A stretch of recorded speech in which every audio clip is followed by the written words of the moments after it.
queridos irmãos e irmãs, a paz de Jesus e o amor de Maria. Eu me chamo Cassiano Nascimento, tenho 38 anos, sou casado há quase 10 anos com Isabela e nesses quase 10 anos Deus nos concedeu a graça de colher os frutos que o matrimônio nos traz, que são os nossos 4 filhos.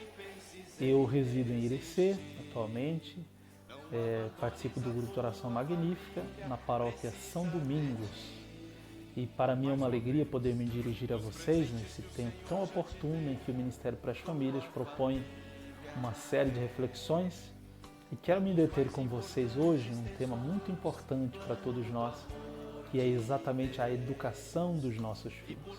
Então, talvez a maioria absoluta das pessoas elas não estão conscientes de que a educação dos filhos ela tem uma relação com a vida espiritual, que a educação dos filhos tem uma relação com a vida da igreja. Então, qual é a perspectiva da igreja com relação à educação? Qual é a ligação que tem a vida espiritual com a educação? É um pouco sobre isso que nós veremos aqui nesse momento de reflexão.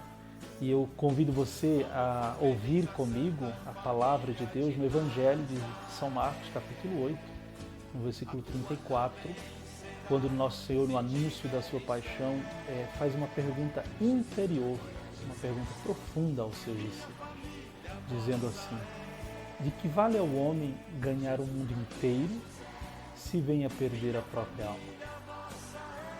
Que pergunta profunda. De que vale, pois, o homem ganhar o mundo inteiro se vem a perder a própria alma? Ou seja, meus irmãos, Jesus está deixando claro para nós que a coisa mais essencial, a coisa mais importante desta vida é exatamente a salvação eterna da nossa alma. De nada valeria nós termos aqui uma vida abundante, uma vida de abundância dos bens temporais, se de repente nos condenássemos para sempre. Então veja que isso é profundo e ela merece um destaque na nossa vida.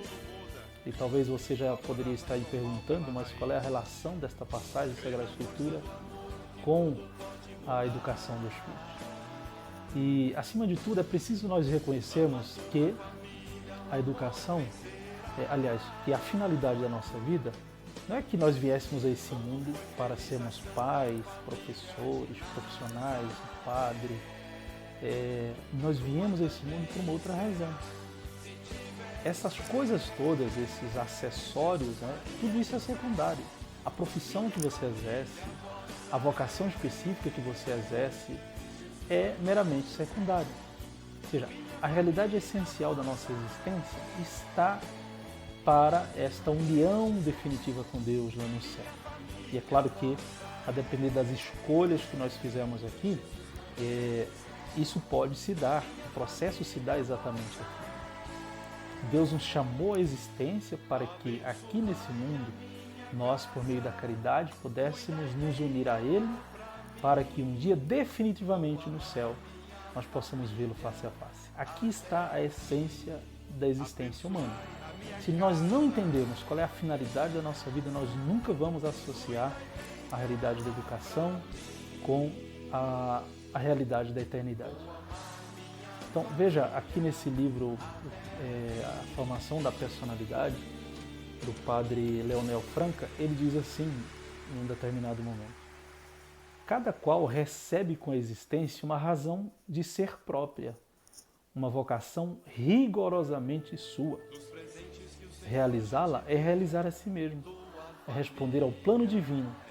Falhar a este ideal é fracassar dolorosamente naquilo que constitui a nossa razão de ser. Vou repetir. Cada qual recebe com a existência uma razão de ser própria, uma vocação rigorosamente sua. Realizá-la é realizar a si mesmo, é responder ao plano divino. E falhar a este ideal é fracassar dolorosamente naquilo que constitui a razão de ser. E diz ele: nós não nascemos nem viemos a este mundo para multiplicar os frutos de uma atividade puramente exterior, mas para fazer do nosso eu uma obra-prima de perfeição. Então, veja que coisa profunda, não é? Está, inclusive, aqui ligada ao texto bíblico em que nós refletimos.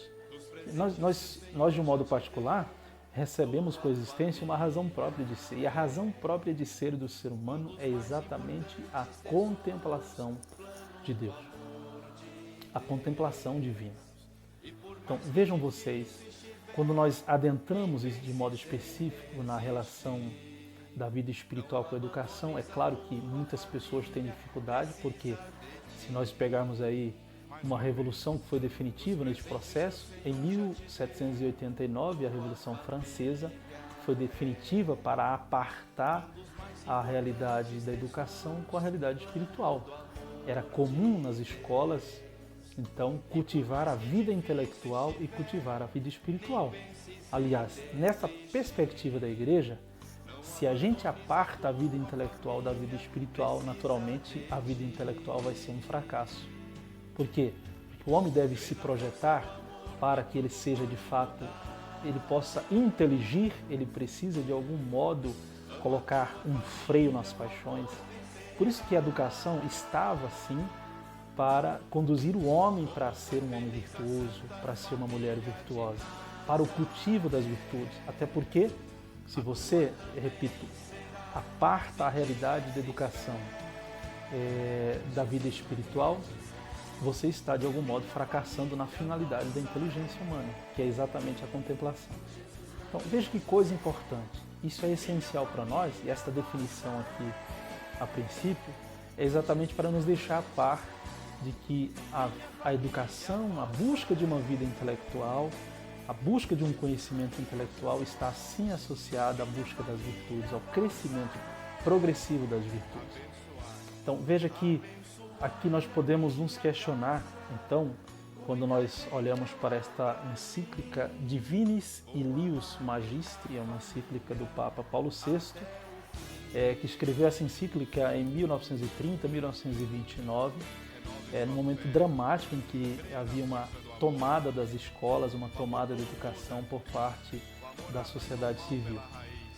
Então ele vai, no prólogo, inclusive dizer uma coisa muito importante para todos nós. Ele diz assim: é, portanto, da máxima importância não errar na educação, como não errar na direção para o fim último, com o qual está conexa, íntima e necessariamente toda a obra da criação. É, portanto, da máxima importância não errar na educação, como não errar na direção para o fim último, com o qual está conexa, íntima e necessariamente toda a obra da criação. Na verdade, consentindo a educação essencialmente na formação do homem como ele deve ser e portar-se nesta vida terrena, em ordem a alcançar o fim sublime para que ele foi criado. É claro que assim como não se pode dar verdadeira educação sem que esta seja ordenada para o fim último. Ou seja, o Papa está dizendo aqui, portanto, que nós somos criados para uma ordem sublime, para um fim sublime, que é exatamente o que dizia a contemplação. A gente poderia aqui, claro, trazer um argumento filosófico, né, que a educação ela deve projetar o homem exatamente para a contemplação, para ser um grande filósofo. Então veja que se nós apartamos a vida espiritual da vida intelectual, isso se torna impossível. Por quê, minha gente? Porque quando eu me afasto da vida espiritual, quando eu me afasto da vida de Deus, da origem do meu ser, que é Deus, eu naturalmente vou impor obstáculos. Porque eu passo a ter uma vida meramente passional, uma vida de prazeres, uma vida na busca do prazer, literalmente. E a vida de prazer pelo prazer, que na verdade para nós é uma vida de pecado, ela naturalmente constitui um obstáculo para a inteligência humana. Então o Papa aqui deixa claro para nós que nós não podemos errar na finalidade da nossa vida, nós não podemos errar na educação, porque está conexa com a educação a finalidade da nossa vida, que é a contemplação divina, a contemplação do céu. E depois nessa encíclica o Papa vai dizer também a quem pertence a educação. Mas antes de adentrar nesse aspecto, eu queria pontuar algo muito interessante, porque se nós fizermos um sério exame de consciência, veremos então que a educação, ela hoje está, quem dita a regra da educação, infelizmente, é o mercado de trabalho. Talvez algumas pessoas onde não concordar comigo, mas esta é uma realidade. O que dita o modelo de educação hoje é, infelizmente, o mercado de trabalho. Ou seja, a inteligência humana ela foi criada para algo mais sublime, que é a contemplação. Nós estamos, então, pegando a inteligência humana e estamos errando a finalidade dela. Veja, meus irmãos, tudo nessa vida tem uma finalidade. E todas as coisas que Deus criou têm uma finalidade e elas estão ordenadas para cumprir o seu fim. E eu estou falando aqui das coisas meramente naturais, das criaturas. Mas a inteligência humana, que foi criada para um fim sublime, para a contemplação divina, está sendo utilizada para a aquisição do mercado de trabalho, para a aquisição do dinheiro, para uma busca de felicidade alicerçada nos bens temporais. Então veja, a gente percebe que as pessoas, quando vão escolher um curso, quando vão escolher a metodologia do seu curso, ela está inicialmente preocupada com o retorno financeiro que aquilo pode dar. Os pais, já desde cedo, eles se projetam para isso, eles querem colocar os filhos na melhor escola. É claro que isso não é ruim em si mesmo. Buscar o trabalho, buscar os bens temporais em si mesmo não é ruim, entende? Mas quando o homem está desgovernado, quando o homem não tem virtude, quando o homem está apartado do seu fim último, é claro que isso traz um prejuízo enorme para a vida como um todo. Mas veja que os pais, ao educarem os filhos, ao colocarem os filhos na escola, estão inicialmente preocupados com a sua formação profissional, tendo em vista a aquisição dos bens temporais. Então, veja, isso é muito sério, porque não é esta a finalidade essencial da educação. Esse não é o fim da educação. Tem um trecho aqui de uma conferência de Royo Marinho, Padre Antônio Royo Marinho, um grande teólogo do século XX, quando ele falava da espiritualidade dos leigos, especificamente sobre a vida familiar. Dizia ele: de nada adiantaria assegurar aos filhos prosperidade temporal se nos descuidássemos da alma imortal que eles possuem e do destino eterno que eles terão. Ou seja, de nada adianta assegurar aos filhos prosperidade temporal, material, né? Se nos descuidássemos da alma imortal que eles possuem e do destino eterno que eles terão. Todos nós temos um destino eterno e, para alcançar esse destino eterno, conforme Deus nos ordenou, é necessário, então, buscar os meios. Então, a educação está intimamente associada a isso. Ou seja, eu não posso educar os meus filhos tendo em vista conceder somente os bens temporais. Em primeira instância, devo eu me preocupar em conceder a eles, em dar a eles o bem eterno, que é a salvação da alma. E aí o Evangelho, então, faz referência também a esta realidade, quando nosso Senhor diz assim: buscai primeiro o reino dos céus, e tudo mais virá por acréscimo. Ou seja, a primeira coisa, a coisa mais essencial que se deve buscar é, com certeza, o céu. Para que nós devemos educar os nossos filhos? Educá-los para o céu. As outras coisas temporais, a aquisição do conhecimento próprio para um curso específico, isso virá por acréscimo. Deus, se a gente pega o Gênesis, o livro do Gênesis, nós veremos que Deus criou o céu e a terra. Ou seja, isso aqui não é por acaso. Deus cria primeiro o céu e depois cria a terra. O homem deve estar na terra com o olhar voltado primeiro para o céu, para as coisas espirituais e depois para as coisas da terra. Então, veja você, que educação nós estamos dando aos nossos filhos? E você, meu irmão, minha irmã, poderia estar aí afirmando que isso não tem nada a ver, que a educação não vai interferir na vida do seu filho, no destino eterno do seu filho. Mas é claro que sim. Quando a educação se aparta da igreja, quando houve a tomada da educação por parte da sociedade civil, do Estado, o Estado foi quem definiu que o homem não necessitaria necessariamente de uma busca do sobrenatural. que o homem, por sua própria força, com sua própria inteligência, poderia sim buscar adquirir a felicidade aqui nesse mundo. E a educação, se a gente olha na sua metodologia não específica, mas de um modo geral, ela está tomada de ideologias inimigas da Santa Igreja Católica, inimigas da vida espiritual, inimigas da vida da virtude.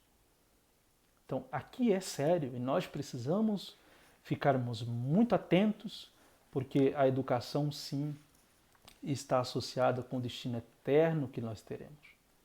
Mas, como disse o padre Antônio Rio Marim, de que vale nós assegurarmos aos nossos filhos os bens temporais, se nos descuidamos da alma que eles possuem e do destino eterno que eles terão?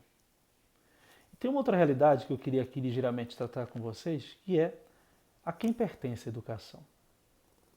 A educação pertence ao Estado, pertence à Igreja, pertence à família. A quem pertence? O Papa Paulo VI, aliás, o Papa Pio XI, quando escreve essa encíclica aqui, ele diz que a educação ela está associada a 3 sociedades, 2 de ordem natural e uma de ordem sobrenatural. A sociedade civil, a sociedade família, que também é uma sociedade de ordem natural, e a Igreja enquanto sociedade sobrenatural. Mas vai dizer ele que, inclusive, primeiramente a família, porque ela é instituída imediatamente por Deus para um seu fim próprio, que é a procriação e a educação da prole. Aqui, por isso, tem a prioridade de natureza e, portanto, uma prioridade de direito relativamente à sociedade civil. Então, o Papa, quando fala que a educação ela é uma realidade social e não meramente singular, o Papa pressupõe aqui que nós tenhamos uma sociedade civil ordenada. Mas é claro que não é esta a realidade. Por isso ele categoricamente vai dizer que a educação pertence em primeira instância à família. Esta é a missão da família, uma das missões da família, portanto, a educação dos filhos. E ele vai dizer aqui: a família recebe, portanto, imediatamente do Criador a missão e, consequentemente, o direito de educar a prole. Direito inalienável porque inseparavelmente unido com a obrigação rigorosa, direito anterior a qualquer direito da sociedade civil e do Estado. E, por isso, inviolável da parte de todo e qualquer poder terreno. O Papa ele faz uma referência ao Código de Direito Canônico, no número 1113, dizendo assim: os pais são governantes, os pais são gravemente obrigados a cuidar por todos os meios possíveis da educação, quer religiosa e moral, quer física e civil da prole, e também a prover ao bem temporal da mesma. Então, vejam, meus irmãos, os pais são gravemente obrigados a cuidar de todos os meios possíveis da educação, quer religiosa e moral, quer física e civil da prole, e também a prover ao bem temporal da mesma. Então, se você, portanto, deseja aprofundar o tema, porque aqui se trata de um tema muito complexo, não dá para esgotarmos toda a reflexão em função do nosso tempo, mas é necessário recorrer à Igreja, aquilo que a Igreja sempre afirmou ao longo dos tempos a respeito da educação. Então veja, esta é uma preocupação que você e eu nós devemos ter, porque está associada a educação ao destino eterno que os nossos filhos terão. Então, o método de educação, isso você é quem vai discernir com sua família. Mas eu afirmo para vocês a necessidade urgente de nós, enquanto famílias, assegurarmos esta realidade. Mesmo que você tenha o seu filho na escola, e é claro que aqui é a grande maioria absoluta, você deveria, em parte, preocupar-se com a educação do seu filho em casa, ou utilizar-se de um outro método para reforçar esta educação cuja finalidade é exatamente conceder ao Filho a graça de ser santo e de ser sábio.